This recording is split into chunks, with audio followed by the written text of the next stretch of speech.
Video games are addicting.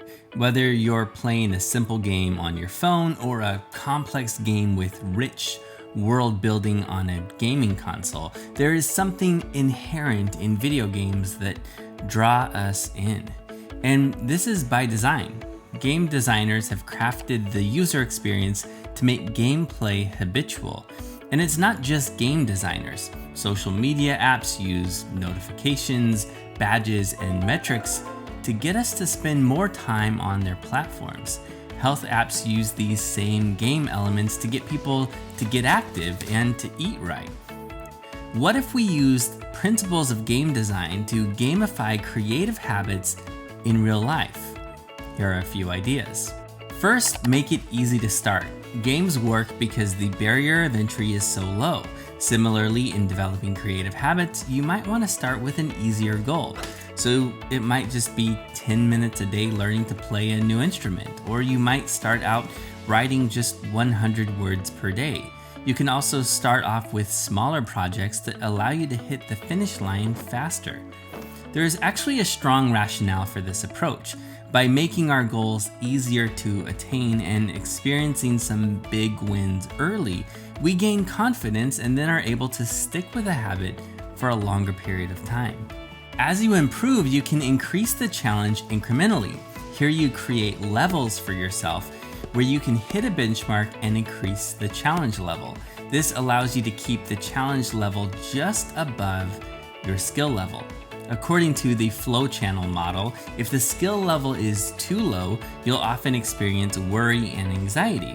But if the challenge is just above the skill level, you are more likely to hit a state of flow or hyperfocus. As you go, you can track progress.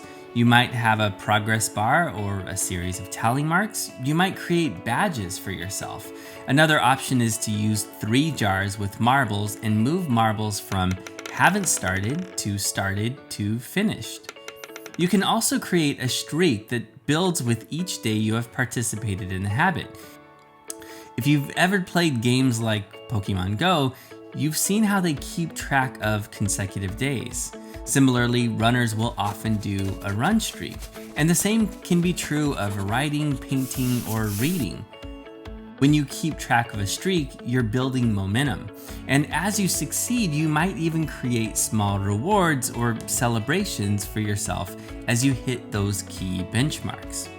You might also need to create visual cues. On phones, we have alerts and notifications for our games, but you can also have notifications by creating visual cues in your physical environment. For example, if you want to read 50 books in a year, leave books throughout your home.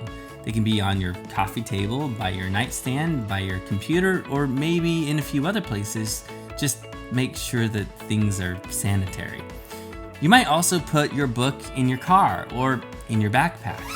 The point is to put these cues everywhere. You might also use sticky notes with reminders of your commitment to your creative habits. Finally, you might also want to join a community. Gaming often includes social interaction. As a maker, you might want to create a mastermind group with fellow makers who also nerd out on their craft.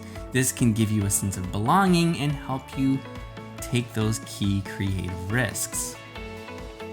In the end, there is no single formula for developing creative habits, and that's okay. But by using elements of gamification, you can help make these creative habits stick. Hey, thank you so much for watching this video. Would you do me a favor? If you like this video, would you click that little like button and maybe consider subscribing to this channel? I would also love to hear what new creative habit you want to develop.